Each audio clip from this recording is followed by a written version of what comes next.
Hello viewers, in this video I'll show you how to fix YouTube. This page is not available. Sorry about that. If you want to solve this problem, please follow the step. Step 1. Long press or long tap in YouTube application. Go to apps info or I button. Click on storage. Again click on clear data. Tap on clear cache data. Go back.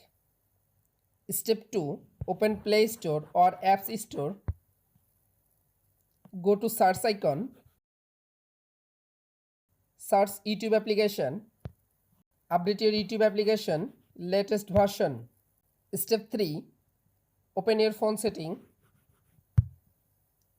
Search Wi-Fi or mobile data connection. You make sure your Wi-Fi or mobile data connection is properly connected or stable connection. Step 4. Restart your device and again open it. Step 5. Again open your YouTube application.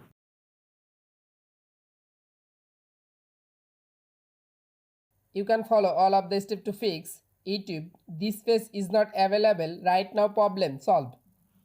If this video helpful for you, please subscribe our channel and like this video.